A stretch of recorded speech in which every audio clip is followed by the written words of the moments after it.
What if you could increase your sales by up to 270% without changing anything in your sales process, your sales presentation, or the number of leads you're getting? The key is in how you use your testimonials and reviews. I've been doing this for over 10 years now, and it has been a complete and utter change, getting people to come to the sales call prepared to buy. I'm going to show you exactly how I do it. And as always, these are free resources and trainings linked underneath this video. So go and grab those after watching. Let's get started.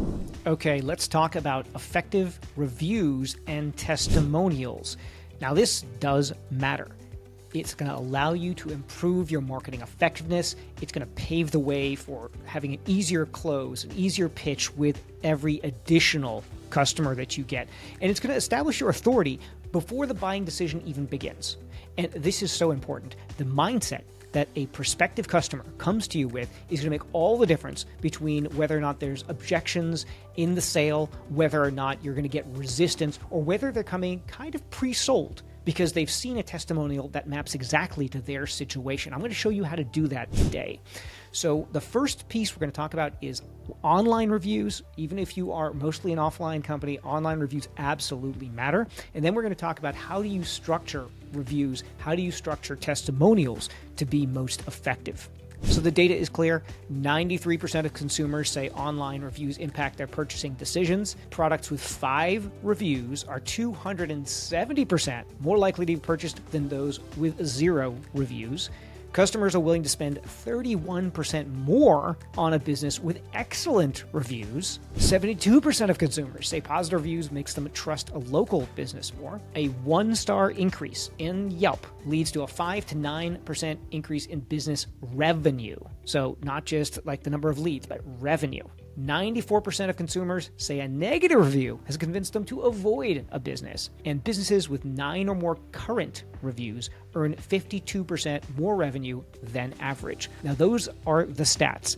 And this is why I really have a huge amount of effort in my businesses on getting reviews and publishing the reviews and keeping them current. I'm going to show you what I do in this video as well. So what are the popular platforms? You've got industry review sites. If you're in a specific industry vertical, there might be like medical or legal. There might be specific ones. But then there are also the general review platforms like Google and Facebook and Yelp. I'm not even talking about additional things like Glassdoor, which could be also a review that people look at. It's reviews given by your employees, but customers want to know, what does your team and your former team members think of you? So all of these, Capterra and G2, there are so many of those, Trustpilot, that all can do the same thing. And all of these principles that we're going to be talking about today apply to all of those. So the first question is, what's your strategy for collecting online reviews? Because most customers are doing research before they buy online. They're not necessarily calling up who do they know. That's old school. That's a great way to do it.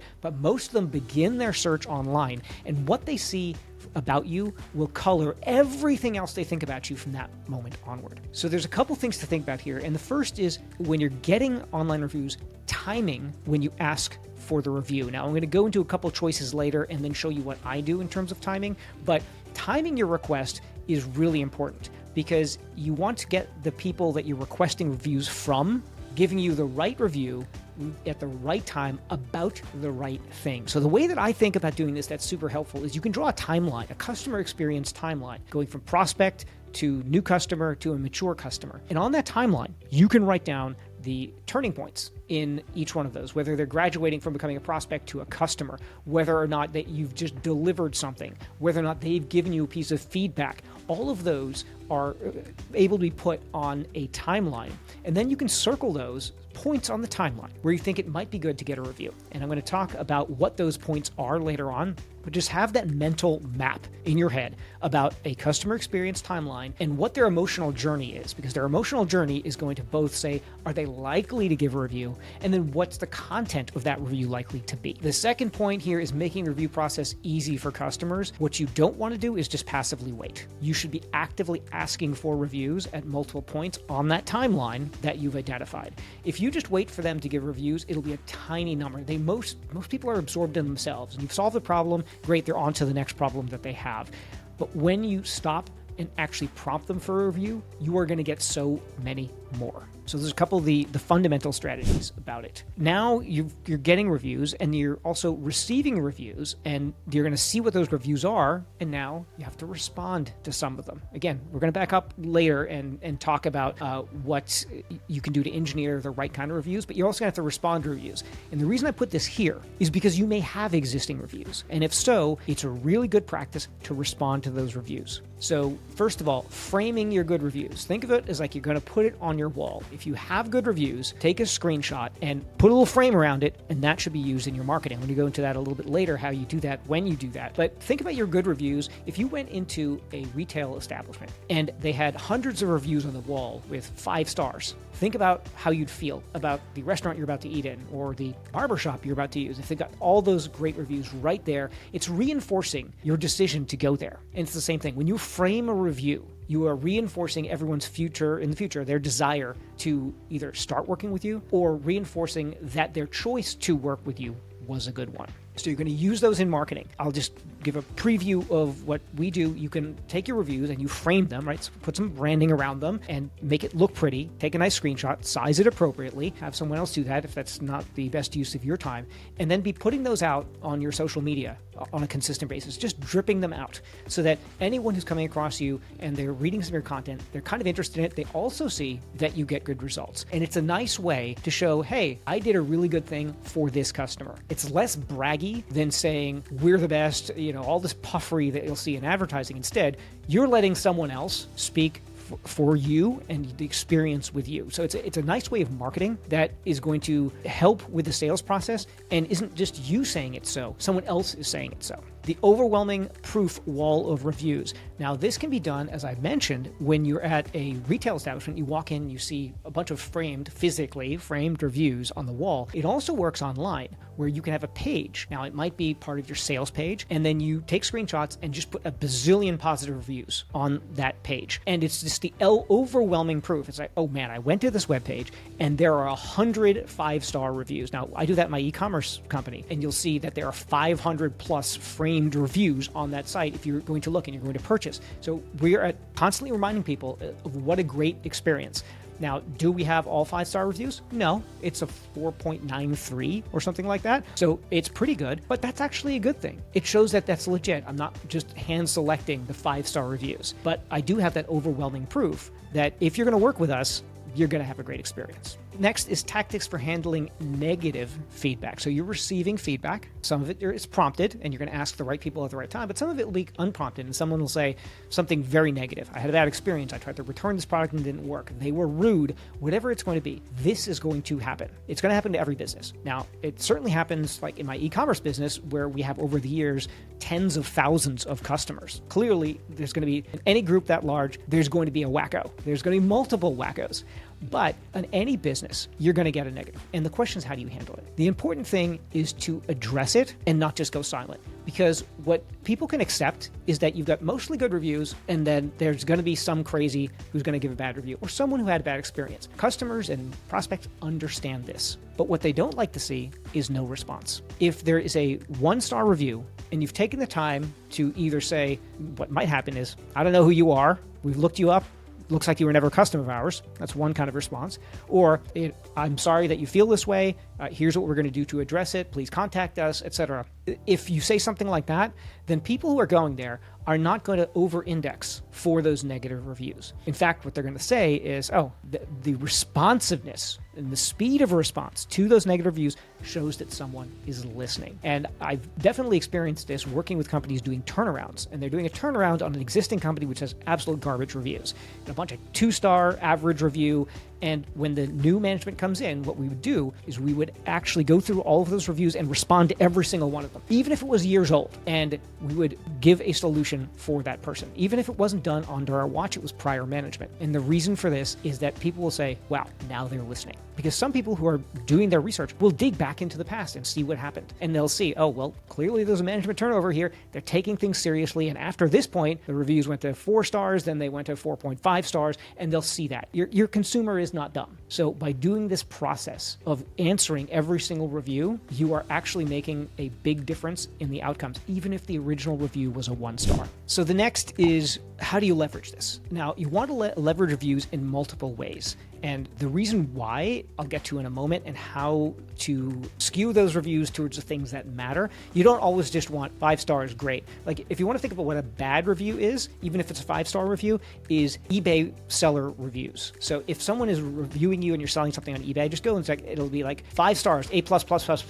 or 5 stars, great. That doesn't tell you anything. The fact that it's 5 stars might make you feel good, but that's actually not useful for your marketing purposes. We're going to think about using reviews because it is a marketing function in your marketing. Now, I mentioned earlier posting them on social. Also, posting your reviews on any page where you are asking someone to take an action. If you're asking them to take an action, whether it is give you some contact information, a lead, or whether it is to make a purchase, or whether it is to book a call, whatever it is, by adding the right reviews there, you're actually going to increase your performance on that page. Now, of course, test it. I'm obviously the scientific entrepreneurship guy. I'm going to say test it. But by and large, I have found that it increases conversions when you do that. The next piece is to use the review data to improve your product and services. There is a gold mine out there on your reviews. And that gold mine is people are telling you what works and what they want and what they don't like. So don't just view the 1-star and the 2-star reviews as, oh crap, I got to respond to this thing and somebody is unhappy and now I got to do something. Think of it as an opportunity. It's an opportunity to make sure that never happens again and you delight every other customer that comes there. And it can be something really small, right? It can be like, I didn't like the tone that they used when they communicated with me. Okay, fantastic. Now I'm going to create a style guide for when I'm answering by email, what my customer support rep needs to sound like. It's a chance to dig in and find something. So using that review to get better is one piece. The other thing is if it was missing a feature, like whether you're selling apparel or software, I liked it, but it doesn't blank. Now it's something to consider for your roadmap. I'm not saying that just because someone said, I want this, that you have to do it, but it becomes valuable data to decide what should I do.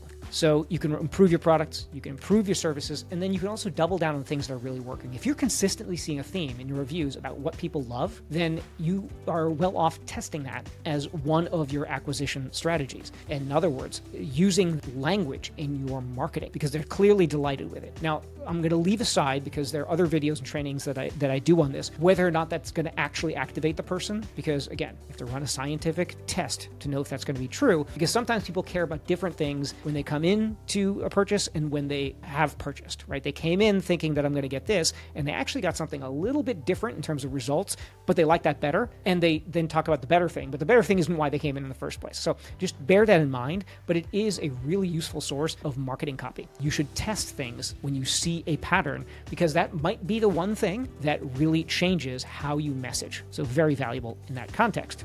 So now let's talk about my review flow. It's very much excitement based. So in my e-commerce company, it is very exciting to people when they make the sale.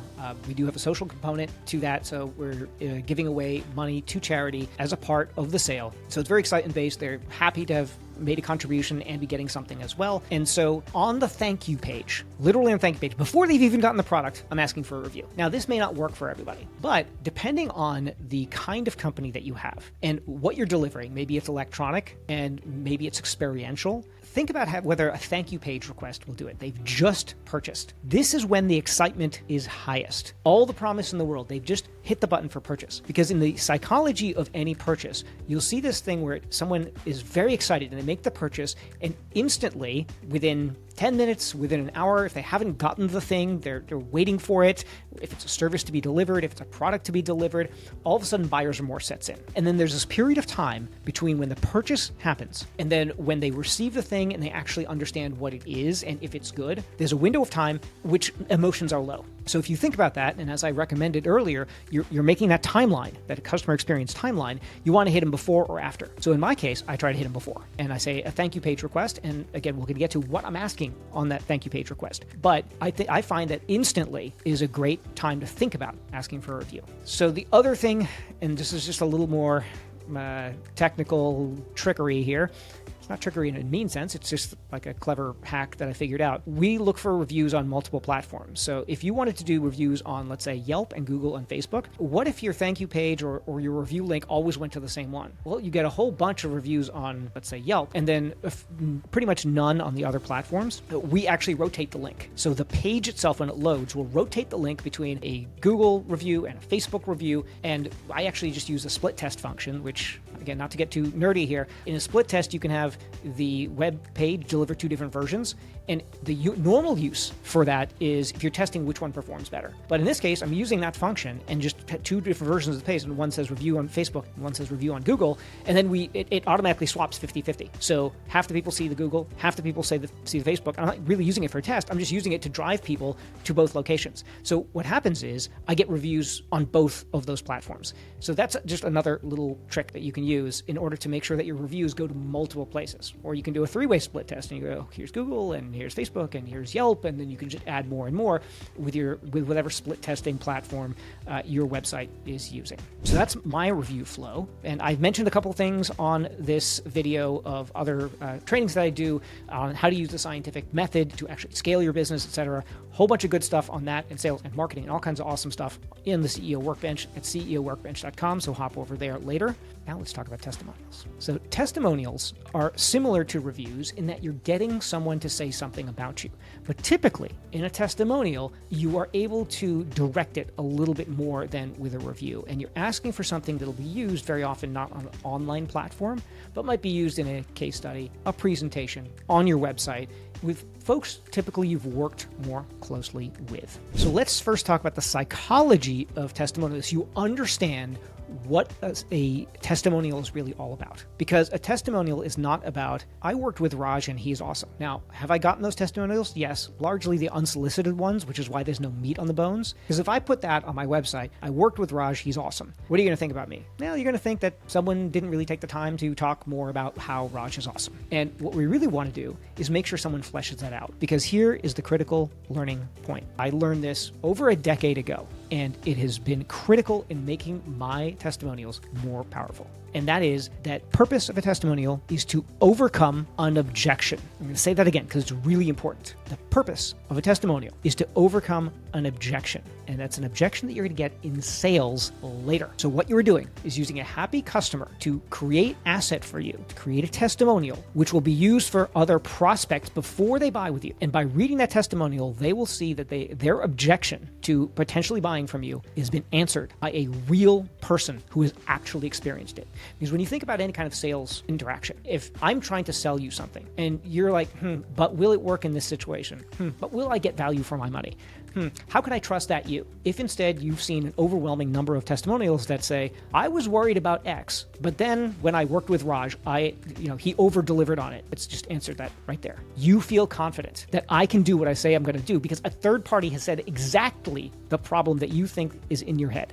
So that when you get to a sales call and my team is talking with you about what we can do for you, you're not going to have that worry. Or it's going to be a very muted one. It's going to be like, hey, we've done this before. And you're like, okay, yeah. In the back of your head, it's been solved a bunch of times and you've seen a bunch of testimonials. You can't really have that objection. So that's number one. Number two is creating trust. If you have no testimonials, why would anyone trust you? Unless you're going to work for free and there's no downside, why would anyone trust you? So you're creating trust with having testimonials. So just take as a given that having zero testimonials is not an option. If you don't have any, priority number one is getting these things. It is going to make your selling life so much easier. And then there's the creation of social proof. If you think about what a testimonial shows, it shows that you have customers, ideally a lot of customers. It's kind of like when there's a nightclub and a bar and they put an artificial line, they create an artificial line, right? So there's people lined up around the block and you go and it's actually not that full. They're creating the impression that there are a lot of people who want to go here. And it's a very important psychological principle. Likewise, testimonials are related to that. Testimonials and reviews show that a lot of people have tried you. And when a lot of people have tried you, there's an implicit understanding that you're in demand. So if you have no testimonials, someone will think, well, is this business even active? I don't know. I mean, there's a contact me page, but I can't tell. Have they published on social media recently? Yeah, but that could just be some contractor offshore doing that. I don't know, are they actually doing anything? When you have customers, speaking about you, and those reviews are recent. Remember the stats we talked about earlier, how recent reviews matter? When you get testimonials that are recent, it speaks volumes. It speaks about you having an active business. You are increasing the perceived demand for your service, and that's going to increase your ability to charge higher fees, close at a better rate. So that's the psychology of testimonials. So as I said, I'll repeat for the third time because it's so important. The point of the testimonial is to overcome an objection. So here's what you should be doing. You should think of every single objection you've had in a sales context. So just go back and whatever the objection was. Now, if you're selling face-to-face, if you're selling over the phone or video, it's much easier, right? You've got this list of objections, or you can think through all the objections. If you're selling primarily online, you can look at reviews that you've had about things that people didn't want. You can do surveys, but either way, think about all the reasons why people didn't buy and list those reasons. And those are the reasons that are going to get testimonials. So you're going to find a testimonial for every objection that you've got. And obviously you do it in order of the biggest objections or the ones that cause the most sales disruption. And when you are starting to map that, you're going to start to see that people aren't raising that objection as much anymore in sales because you've answered the question. You've answered it before they've even gotten to the sales call. For instance, on the book a call page, if you've got a boatload of testimonials, you do that. Or before you have a sales presentation, you'll send them, here are some testimonials. You can choose to just have a big wall of testimonials. You can group them by whatever aspect of the business they're about. Either way, you can make sure they see them before they get on a sales call. That is going to make your life so much easier. So how do you ask for these testimonials? You know what the testimonials should say because they should map to an objection. When do you ask? So first you ask, like I do, right after delivery. That's one choice. You can say right after electronic delivery. You can say right on purchase. You can say right on delivery. It's very typical to ask right on delivery.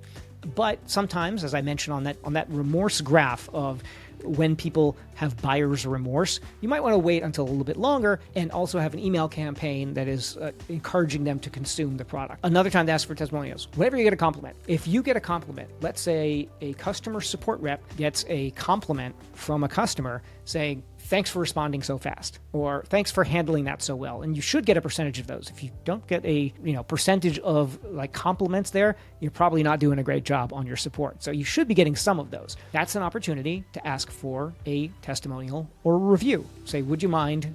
That's fantastic. I'm so happy. I'm so delighted that I could serve you well. Would you be willing to write us a testimonial or write us a review?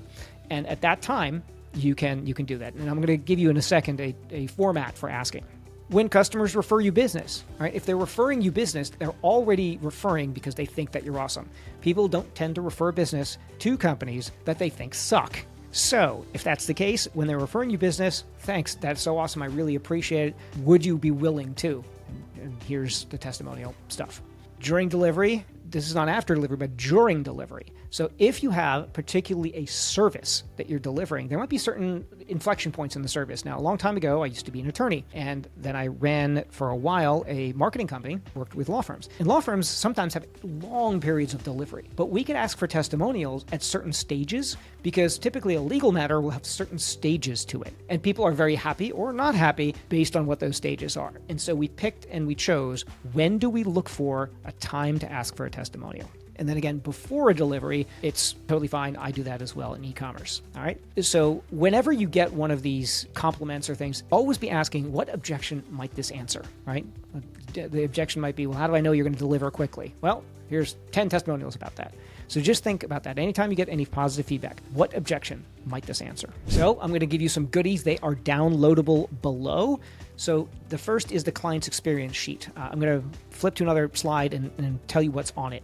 But this is a sheet where you can collect what the client's experience was. Remember when I was talking about drawing that timeline? This is where you pick a point in a timeline and you interview a current customer. And you get this information from them in order to construct a review or testimonial. Now, I know this sounds like work. You'd rather just wait for the testimonials and reviews to come in. But the fact is, if you do that, it's scattershot. It's not doing the exact thing you needed to do, which is answer an objection. So these are the questions that we're going to be working on. So it asks, and again, the actual language for this is going to be in that download. So, go and grab that download. But The experience sheet goes over the following things. First, what was your main concern before the engagement? In other words, before hiring you, your company, what have you, what was the main concern? Like, what were you worried about? So that gets to the state of mind, because again, we're thinking forward to the next sales, and the next sales are all going to have a concern. And if this testimonial, if this review can address the same kind of concern, because most customers have only a few concerns when they come to you, it's the 80-20 rule,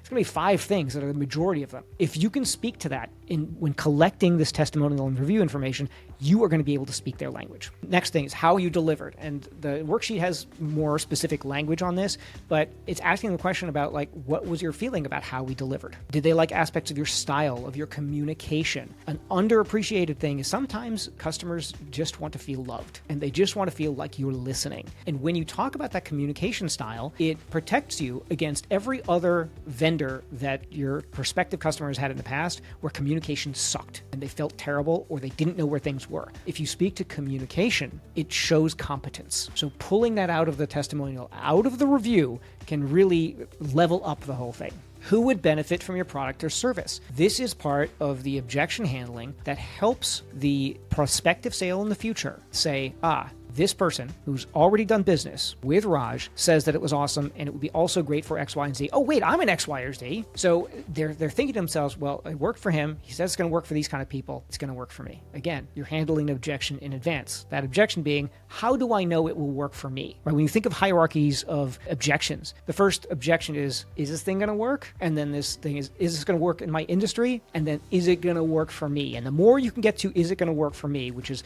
an element of testimonial and then proof, then you are going to be able to overcome so many more objections. And then there's an additional comments section as well, and that allows you to capture kind of free form. What are some of the language they're using? Because you're not asking a prompting question as much as trying to get their own words in there, and that's going to be useful in your marketing. The next is a client interview call.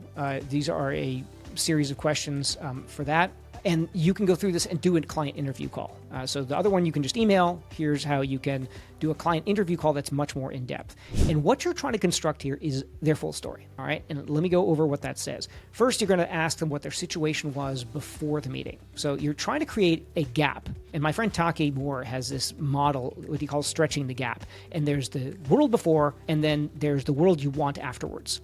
And what you're doing is showing in these testimonials that the person who experienced your service was here and things were not great. They made the choice to go with you and they received the benefit that all the customers want. They won. They got it. But right now, again, they're close together, right? That's happened for them. But for you, it's far apart because this prospect knows they have the problem, but they don't trust you can get the result. So you have to first restate the problem, and that's the situation before meeting. The second was the ramifications if the problem wasn't solved. Now, you might recognize this if you've gone through my sales training, which is talking about bridging that or pulling that gap, stretching that gap. And that is, what if the problem doesn't get solved, right? What will happen to them? What are the consequences of not solving that problem? So the prospect already has that in their mind. And when you get a testimonial, which says the situation before meeting, it's like, I'm going to use a marketing agency example because I used to run a marketing agency. The situation before meeting was I wasn't getting any leads and I didn't know what to do. Ramifications of the problem solved. Well, I couldn't scale my business. In fact, it was really hard. My margins sucked. I might have to lay off staff.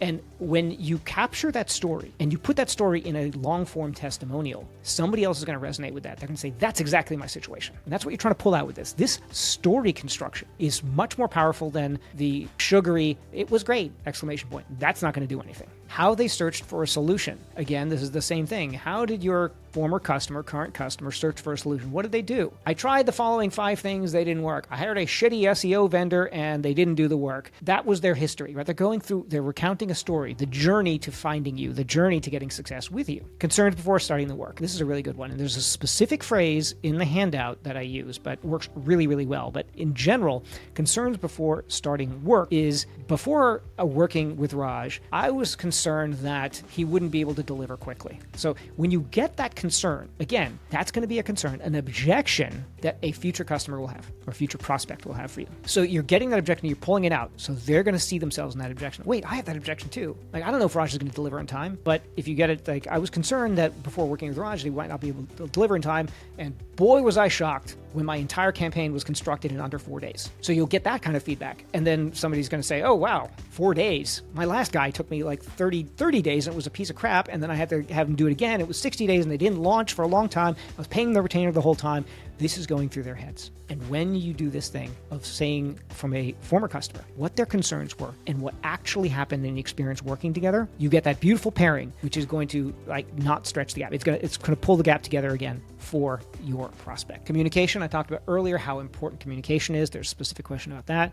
And then very importantly, would they choose to work with you again? One of the best compliments that you can have is something to the effect of, I almost don't want to tell other people about this because it was so good and I don't want anyone to know so that he doesn't get full up with work. So in the retail context, in the online e-commerce context, it might be something like, we'll definitely be buying again. This will be my next pair of sneakers. That's the same kind of thing. So when someone says they're a customer for life, it means something. So that's one of the highest compliments they can have. So you go through all of these questions, and again, the specific phrasing is in the download, but these questions are what will actually get this to have the right effect on your prospects. So again, this is a summary. You're overcoming objections. You're telling a story and a journey. You're avoiding sickly sweet praise because it doesn't do anything. I mean, it's something. It's better than having no reviews, but you are leaving so much on the table if you don't do more than that. Next one we didn't really cover. I hinted at it earlier, but we didn't really cover it. It's called the damaging admission. Now, I mentioned that we don't have all 5-star reviews for my e-com company. And when I did consulting, when I had a marketing agency, we didn't have all 5-star reviews. And that was okay. In fact, that was good because people don't believe when it's all 5 stars. There's something goes off in their head that's saying, this isn't right. Either they're only showing me the 5-star reviews or they're cheating and these reviews are all bullshit. So you want to include a damaging admission. And a damaging admission in sales copy, I'm not going to get into sales copy, I've got other trainings on sales marketing, but in this context, it is showing that you're not perfect because people know that nobody is perfect. But you're showing that overwhelming evidence is that this is great, and sometimes things happen, and that's why we've got a 4.9 instead of a 5-star review average. So it's a way of making things much more realistic and frankly being fair. Right? I mean, not that we necessarily care. It's like, it's getting the result, but we do care because if you're going to have all 5 stars, it is extremely unlikely that you have all 5 stars. So it doesn't look realistic. So it so happens that it aligns with reality to show something that's not 5 stars, and you're going to get a better result. Don't believe me? Test it. I'll have another video on this at some point in the future, but showing all 5-star reviews versus showing 4.95 or something, 4.95 is going to win. It seems more realistic. Last point, using the client's language and not your language. That is so important. We get in our heads about what language to use. And so if someone says, well, yeah, I'll give you a testimonial, just write one for me. And you've done this interview and maybe you are writing it for them. Make sure to use their language. Don't use your language because their language is how the customer speaks. Even if it might seem like, yeah, the guy, he doesn't really speak very well. I would rather leave it in all its glorious spelling errors, etc., because that's real and raw, and people believe it. If everything looks a little too perfect, it's just like those 5-star reviews. If they're all 5 stars, it's just a little too perfect. I don't believe it, right? What, is this AI? Is it airbrushed? What is it? You don't want it to be too perfect. So they have a slightly awkward sentence. Leave it in, or just chop out that sentence, but leave the gist of it as it is. Use their language, not yours. Okay, testimonial formats. This is a hierarchy. I talked about this in another video when I talk about content creation for you and how you can generate a ton of social media content with the least amount of effort. We're going to do the same thing here. We want the maximum output for the minimum amount of effort. So this is a hierarchy. Video, audio, text with image, and text alone. All right. Why is it a hierarchy? Because if you get a testimonial in something higher on the list, all of the things lower on the list are available to you. If you get a video testimonial, you can strip out the audio and you've got an audio testimonial. And then you can transcribe it and you've got a text testimonial with a still image. Or you can have text alone. But if you're only getting testimonials as text alone, if they're just typing it in, then you're only getting one thing. When you could have four assets instead of just one. So this is the 4 for 1. You get all of these assets if you start with video. Now I know video is the hardest to get, but it gives you more leverage. So the next piece, making testimonials feel real. When you are deploying a testimonial, don't just use the client's name. Don't just say Bob Jones, or worse, just say B Jones, or Bob. Don't just use the client's name. Ideally, because we're overcoming objections here, We want the reader, your prospective future customer, you want them to see themselves in the situation. So a testimonial has much more effect if either you're only selling to one avatar. Let's say you're only selling to laundromat owners. If that's the case and it's so clear that your product is only for laundromat owners, then perhaps you don't need this. But if you're selling something that's at all generic, and maybe you're selling to laundromat owners and gas station owners, you're selling apparel, and you're both selling to moms and their teen daughters, those are two very different types of people. So you want to put their industry or situation so that the future prospective customer can see themselves in that situation. So instead of just Bob, it would say something like Bob Jones, laundromat owner for 15 years. That way, the next person who's a laundromat owner can say, oh, well, I've only been in business for 3 years, and here's Bob. He's also a laundromat owner. He's been in business for 15 years. He's seen a lot more than me, and he thinks this is great. Oh, wow, I should pay attention to this. Or it can be Sally J, if you don't want to have the full name because it's consumer. Sally J, mom and career woman, something like that. Industry, situation, and then the reader can say, well, I'm a mom and career woman too. I should listen to this. This person has something, they're like me, right? You want to think that the people who are like you are more likely to give the kind of testimonial that will be the same as your result. So the more specific you are, the realer it is. So where do you use these testimonials? Obviously on your website. I talked about all these different pages on your website you could put on there. Think about the overwhelming proof wall of testimonials. We talked about that. Put it in your marketing collateral. Put it in your presentations. Put it on your online profiles. Put it on your LinkedIn. Put it on your Facebook, wherever you've got an online profile.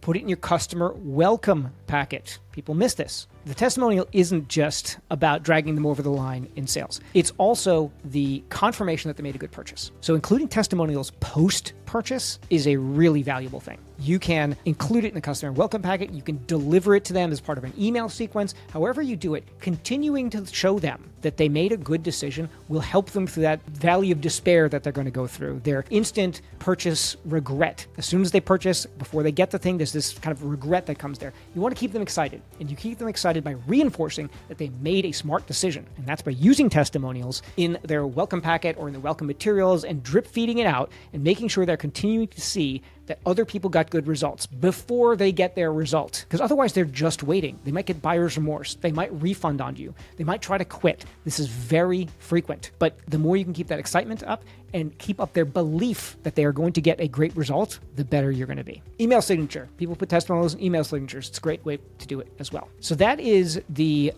best way to get the results with testimonials. I want you to implement this as soon as possible. Having testimonials will help your sales like you will not believe. So now's the time to do it. Get going. You just saw how I increased my sales by over 270% using testimonials and reviews. But did you know that's just the beginning? I use the scientific method in order to create more sales and grow my company, scale it faster than ever. For more on that, watch this video right here.